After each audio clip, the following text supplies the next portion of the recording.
Le grand philosophe Saint Augustin a proclamé dans ses confessions, il y a 3 temps, un présent au sujet du passé, un présent au sujet du présent et un présent au sujet de l'avenir. Mesdames et messieurs, honorables jurys, chers auditoires, notre sujet d'aujourd'hui figure dans la 3e catégorie du temps, un sujet passionnant qu'on parlait maintenant, certainement on nous touchera au futur. Le vaccin du Covid devrait-il être obligatoire?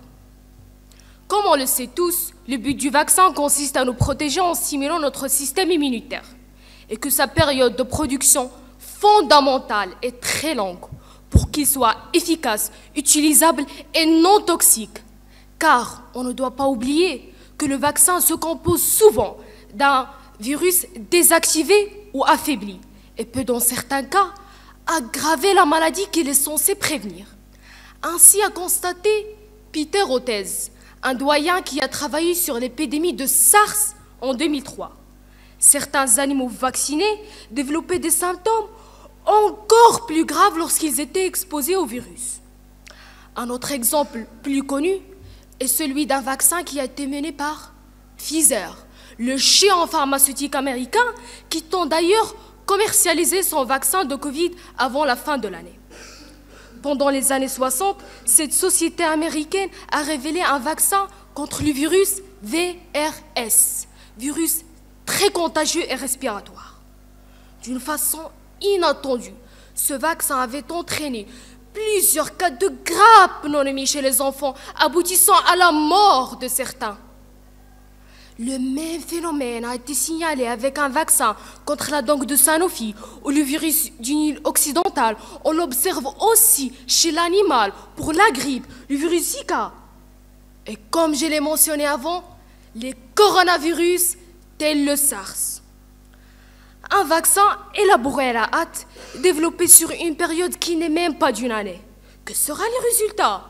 Et là, venir aujourd'hui accorder devant cette honorable audience qu'il faut le rendre obligatoire, c'est une aberration et une forme de suicide. Et vous devez savoir, opposants, que les mutations sont très fréquentes chez les virus, y compris le Covid. Une variante a été découverte en Espagne fin juin et qui représente désormais une grande partie des infections dans plusieurs pays. Ainsi, on se trouve perdu. Si votre vaccin fonctionne, contre quelle variante luttera-t-il? Je vous prie de bien vouloir répondre à cette question. Avant toute chose, laissons au contexte le soin de guider notre attention.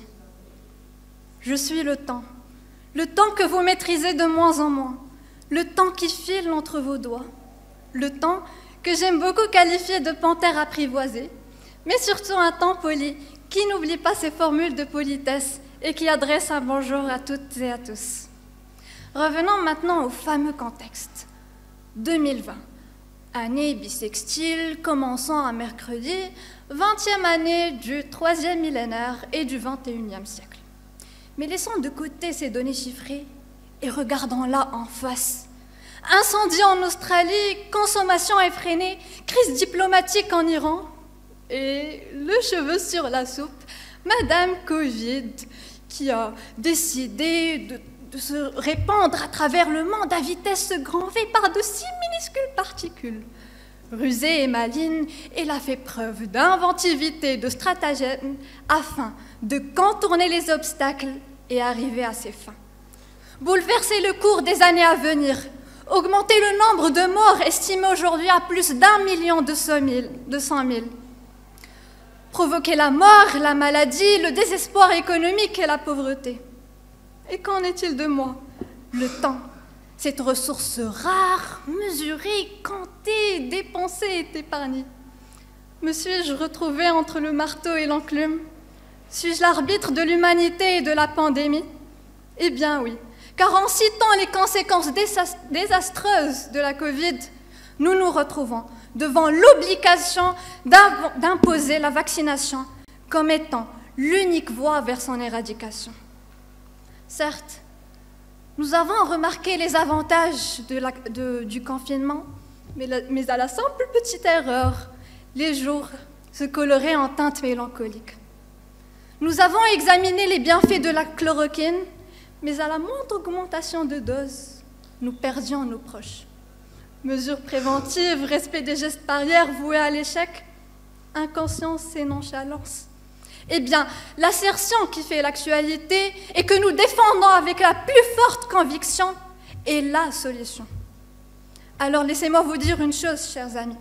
Je ne suis pas Émile Zola, mais j'accuse toute personne physique ou morale qui chemine sa pensée vers un lieu commun. Je ne suis pas Voltaire, mais je renonce au fatalisme et à la soumission de la raison. D'ailleurs, je vous invite dès maintenant, chers opposants, à vous épargner du rôle de conspirationniste, que la Covid fait partie d'un plan pour imposer la vaccination mondiale. Je suis désolée d'avance, mais les théories du complot ne sont pas au programme de ce débat.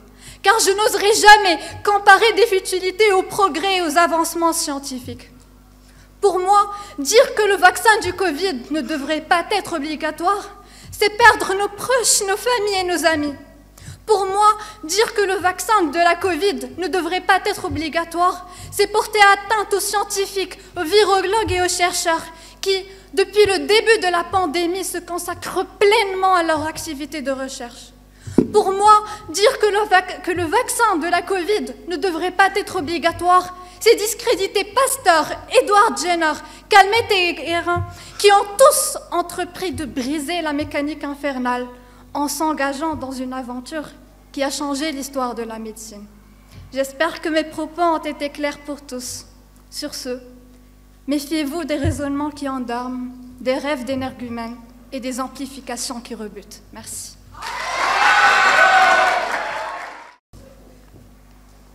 Durant cette période de crise, il n'y a pas un jour sans qu'un laboratoire, lié ou non à un pays, n'annonce une avancée vers un vaccin contre la Covid. C'est une course qui bat son plein. À votre avis, cette course n'est-elle pas devenue d'autant plus politique que scientifique? La réponse est aussi évidente qu'un raisonnement mathématique. La dimension politique est effectivement centrale dans cette course. Cette compétition entre puissances est même devenue un facteur dominant, car pour ces dernières, l'enjeu est énorme. Depuis le début de l'épidémie, on ne cesse de voir les chefs d'État, comme aux États-Unis, en France ou encore en Russie, se mettre en avant pour faire des annonces scientifiques sur le vaccin. Mesdames et messieurs, c'est de la communication politique à l'état pur. À l'évidence, je prends Vladimir Poutine comme appui. Ce dernier a voulu faire un coup pour replacer la Russie au centre de l'attention internationale dans cette bataille contre le Covid.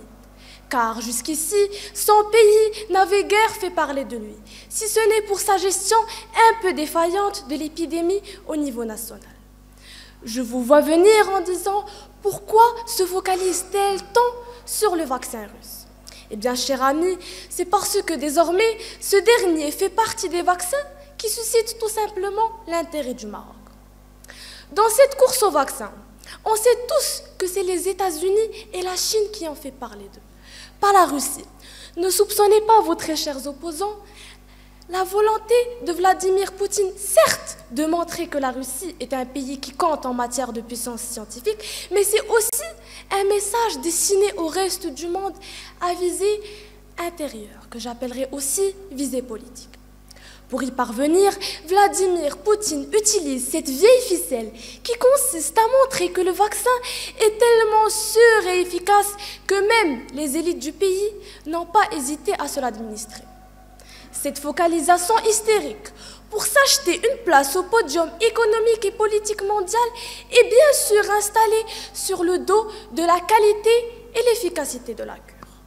Vous allez me dire qu'on ne permettra point la commercialisation d'un vaccin jusqu'à ce qu'on soit sûr de son efficacité.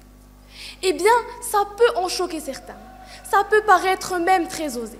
Mais aujourd'hui, mesdames et messieurs, l'Organisation mondiale de la santé ne joue pas le rôle central qu'elle devrait jouer en cette période de crise. Merci. Chers opposants, j'ai deux petits constats à vous faire. Alors, mademoiselle, vous avez mentionné dans votre intervention l'efficacité du vaccin et vous soupçonnez, vous accusez quelques vaccins d'être mortels et inefficaces. Alors, permettez-moi de vous poser une petite question à laquelle j'espère que vous répondrez dans vos prochaines interventions. Que préférez-vous? Un vaccin efficace à 90% ou la mort?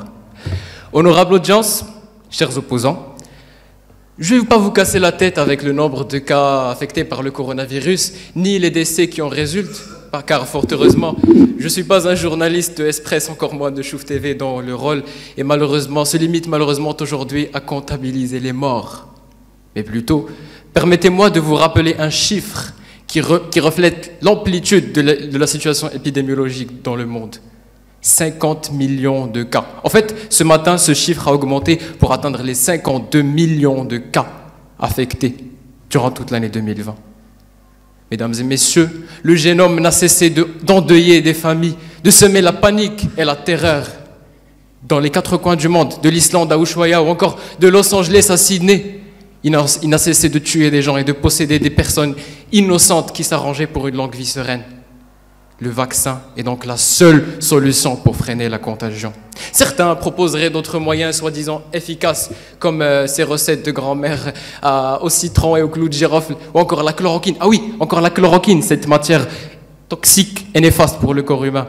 Croyez-moi, permettez-moi d'ailleurs de vous citer certains de ces effets secondaires, dont les troubles digestifs, les troubles de la vue, la rétinopathie. Vous imaginez la destruction de la rétine de l'œil, des milliers de cas d'hypoglycémie, d'où sa dangerosité pour les personnes diabétiques, et j'en passe. Mesdames et messieurs, il nous le faut, ce vaccin. Cette sève qui a confondu le plus chevronné des scientifiques et virologistes, cette potion de l'immunité qui sauvera l'humanité. D'autre part, chers opposants, nous sommes-nous tous, d'ailleurs, pas tous vaccinés contre plusieurs virus. Nous avons tous, peut-être ici présents, cette marque sur l'épaule gauche qui relève du vaccin BCG. Nous avons tous vécu durant notre enfance ces journées terrifiantes, les journées du vaccin. Rappelez-vous, quand nos parents nous emmenaient chez le pédiatre, celui-ci nous injectait une piqûre aux fesses, ça nous faisait mal, on se sentait gêné. Mais au moins, on a prévenu notre corps des différents virus qu'il peut rencontrer dans la vie de tous les jours. De plus, l'histoire plus que millénaire de notre cher Maroc a connu plusieurs épidémies. Permettez-moi d'ailleurs, pour exemplifier ma thèse, de vous citer deux exemples parmi des dizaines. La variole, par exemple, elle faisait en 1913 des ravages dans la région de Bjed. Elle tuait jusqu'à 10 personnes par jour. Une quinzaine d'années plus tard, elle connut sa meilleure époque dans la région de Sousse. Et l'onde de choc était ressentie jusqu'à Casablanca, Tanger, Fès, Salé et tout le Maroc. Ou encore, 2 ans auparavant, en plein milieu de l'hiver 1911, Abda, Tedla et Tkala en firent la mère expérience. Et la variole tua quelques 12 000 morts rien que dans ces dernières régions. Une année plus tard, elle atteignait Casablanca, obligeant les autorités à construire un lazzaretto vecchio à la marocaine pour y mettre en quarantaine toute personne voulant accéder à la ville. L'épidémie s'étendra par suite dans tout le Maroc et sévit en 1917 par un grand effort de vaccination organisé par le maréchal Lyautey. Permettez-moi de vous rappeler que c'est un effort de vaccination et non d'immunité collective ou d'autres moyens dont parlent les médias tous les jours, etc. etc. Mesdames et messieurs, c'est également le cas pour le Covid-19. Nous allons tout simplement prévenir nos corporis du plus dangereux des unicellulaires. Mesdames et messieurs, un vaccin contre le Covid-19 est obligatoire. Sinon, on va tous périr. Croyez-moi. Merci. Bon, monsieur, pour te répondre, la varicelle était un virus qui n'a jamais tué personne. Son vaccin a été jugé sûr, et pourtant il a tué plusieurs gens. Alors je pense que vous venez de comprendre qu'un vaccin sûr pourrait amener à la mort. Mais bref, mesdames et messieurs, passons au vif du sujet. Tant que l'État existe, pas de liberté. Et quand régnera la liberté, il n'y aura pas d'État. Vladimir Lénine. Le vaccin du Covid devrait être obligatoire, nos chers opposants. 2 phrases, 2 sens, mais une seule et même idéologie. Oui, mesdames et messieurs, obliger le vaccin est une idée qui renvoie au communisme pur et dur. Et si on croit à la théorie, le communisme n'est pas vraiment quelque chose de diabolique. On donne le pouvoir à des personnes, à un groupe de personnes, c'est Robin des Bois qui vont faire régner l'égalité au sein de l'humanité. C'est Robin des Bois qui prendront des décisions pour le bien des autres. Entendre cela, je crois vivre dans Eldorado. Mais si on arrête cette utopie, si on revient à notre monde réel, le communisme est bel et bien une forme de dictature. Une dictature gentille et bien discrète, mesdames et messieurs. Et c'est exactement le cas pour l'obligation de ce vaccin. Si on est du même avis, c'est bien. Mais si on pense différemment, Si on pense que ce vaccin, si on ne veut pas de ce vaccin, pardon, va-t-on nous considérer comme une personne, comme un criminel, une personne diabolique qui ne veut tout simplement pas le bien aux autres? Va-t-on nous culpabiliser pour avoir peur pour nous-mêmes? Alors pourquoi iront chercher une égalité de résultats alors que ce n'est même pas réaliste? Ce n'est pas réalisable et on a compris cela bien longtemps, lors de la création de la démocratie. Oui, mesdames et messieurs, démocratie, ce régime politique où le citoyen décide de son avenir. Cette souveraineté populaire où le libre arbitre de chacun compte. Et oui, mesdames et messieurs, vous l'avez compris, cette démocratie qui cherche l'égalité des opportunités et où chacun pourra décider ou non de se faire vacciner. Et d'ailleurs, mesdames et messieurs, le but d'un vaccin, c'est de pouvoir réaliser une protection collective. Et pouvoir se protéger contre ce virus ne veut pas dire tout simplement immuniser toute la population. Vacciner une seule partie bien ciblée de la population pourra les protéger. Et par conséquent, cette même partie protégera le reste de la population. L'OMS affirme cela et c'est bel et bien ça le principe de la vaccination. Alors pourquoi donner un coup d'épée à nous? Pourquoi irons-nous vacciner toute une population? Ceux qui veulent se faire vacciner protégeront ceux qui ne le feront pas. Et comme ça, on éradiquera ce virus d'une façon intelligente et raisonnable. Victor Hugo a dit « Tout ce qui augmente la liberté augmente la responsabilité ». Choisir, c'est la nature humaine. Et obliger ce vaccin, c'est s'y opposer. S'opposer à cette spécificité humaine. Et mesdames et messieurs, imposer n'a jamais été la solution. Imposer, c'est nier toute aptitude de quelqu'un pour pouvoir s'affirmer et se donner une liberté lui-même. Et mesdames et messieurs, finalement, le seul mauvais choix, c'est l'absence de choix. Merci. Mon camarade Ayman a cité la variole et non pas la varicelle. Est-ce que le vaccin de la Covid devrait être obligatoire? Mesdames et messieurs, bonjour. Ce n'est pas un secret pour chacun d'entre nous que le monde subit un état d'anxiété à la lumière de la pandémie du Covid-19. Ce maudit virus qui touche à toute l'humanité et qui a changé le fonctionnement normal de nos vies.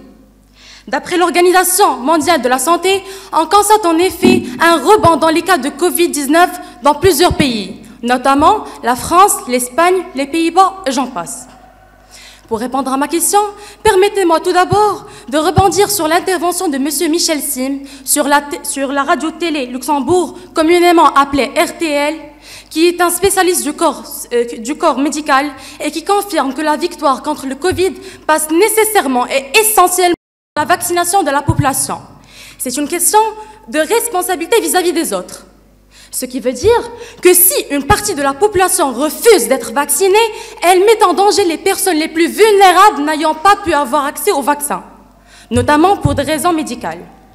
En outre, nous ne pouvons pas continuer à vivre avec le masque, chers opposants. Nous ne pouvons pas. Nous ne pouvons pas continuer à vivre avec le gel hydroalcoolique. Nous ne pouvons pas s'empêcher de s'approcher les uns des autres. Vous allez nous dire, chers opposants, que l'être humain est ainsi fait qu'il s'adapte rapidement au changement. Laissez-moi vous dire alors qu'il ne faut pas normaliser ce genre de changement, car cette fois-ci, c'est différent. Ne réagissez pas comme si se toucher et s'embrasser n'était qu'un détail de nos interactions sociales dont on peut se passer sans encombre. Comme si les changements continuels à court terme ne nous fatiguaient pas. Comme si porter un masque en continu n'avait aucun impact délétère sur la santé. En abordant le sujet du port de masque, laissez-moi vous dire, chers opposants, que ça aurait de sérieux effets secondaires. Selon Dr Blaylock, plusieurs études ont détecté des problèmes importants liés à cette mesure de précaution. Ceci peut aller du mal de tête à une résistance accrue des voies respiratoires, à l'accumulation de dioxyde de carbone, à l'hypoxie, ou encore à des complications graves pouvant mettre notre vie en danger. Chers opposants, chers auditoires, il nous faut un moyen pour nous débarrasser de ce stress quotidien.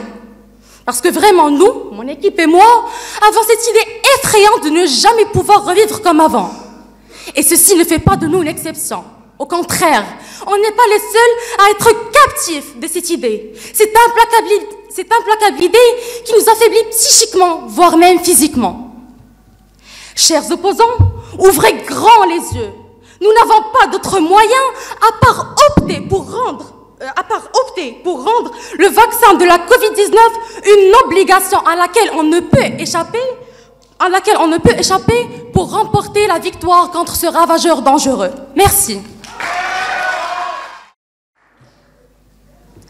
Une question n'a pas cessé de me tourmenter l'esprit depuis le début de cette épidémie. Et si le vaccin n'était pas la solution? Vous savez, les vaccins ne sont pas toujours la bonne solution. Trouver un vaccin pour une maladie qui n'est pas immunisante, c'est même un défi idiot. Près de 30 milliards de dollars ont été dépensés sur celui contre le VIH. Voyez le résultat. Au fait, ce n'est pas une guerre de laboratoire, mais d'intelligence. Quand on ne sait pas gérer une maladie, et hop, on nous sort le vaccin. C'est déjà très difficile de vacciner correctement contre la grippe, alors contre un nouveau virus. Honnêtement, la chance pour qu'un vaccin d'une maladie émergente devienne un outil de santé publique et de plus obligatoire est proche du zéro. Mesdames et messieurs, le vrai danger, c'est la science sans conscience. La science, c'est les connaissances et les aptitudes humaines. Mais il faut autre chose pour déterminer la science.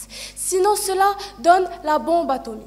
Cher auditoire, en parlant de bombe atomique, le monde passe non seulement d'une crise sanitaire, mais d'une guerre froide, qui certes couvait depuis un certain temps, mais montrant son vrai visage à l'éclairage cru du Covid.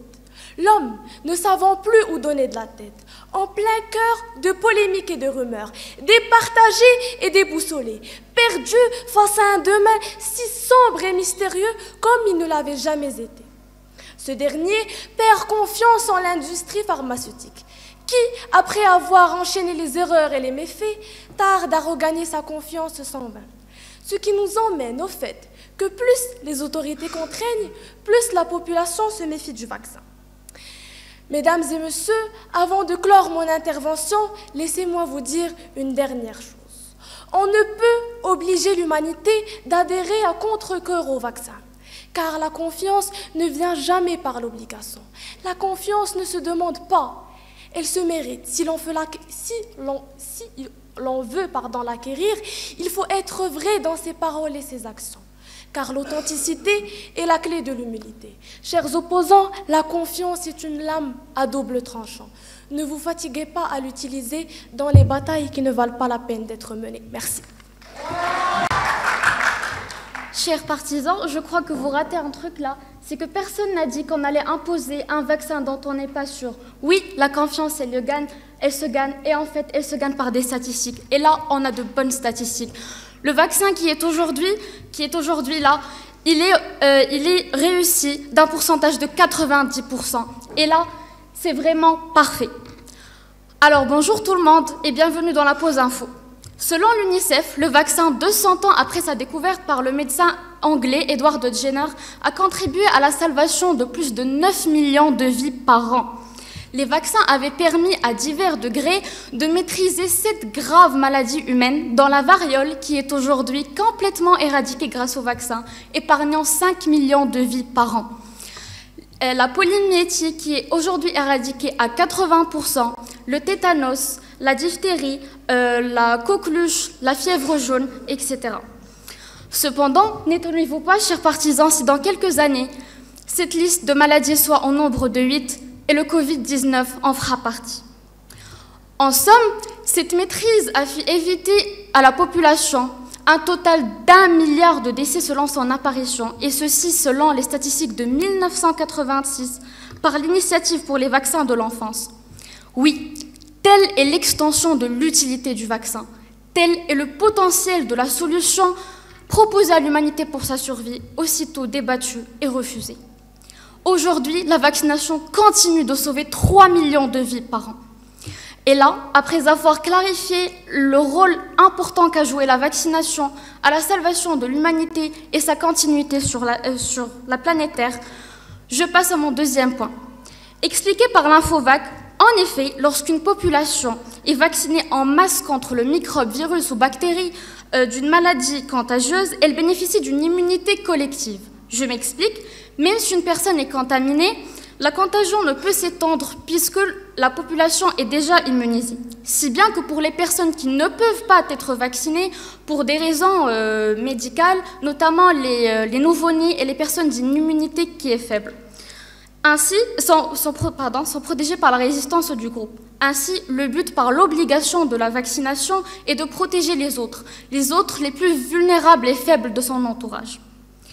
Aujourd'hui, tout en étant conscient de cette explication, le sondage IOFP indique que 26% des Français refuseraient d'être vaccinés une fois qu'un vaccin contre le Covid-19 sera mis au point, sans toutefois préciser les raisons de ce refus. Et je tiens à souligner cette expression.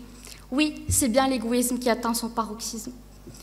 On distingue parmi ces derniers un pourcentage de personnes à qui ça va très bien de mettre des bavettes tant que cela cache de l'acné par-ci, des déformations par-là.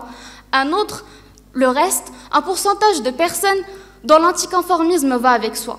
Mais comme on est de bons élèves et qu'on retient nos leçons, on sait très bien que l'anticonformisme gratuit d'Antigone n'a abouti qu'à sa mort, elle ainsi qu'un groupe d'innocents.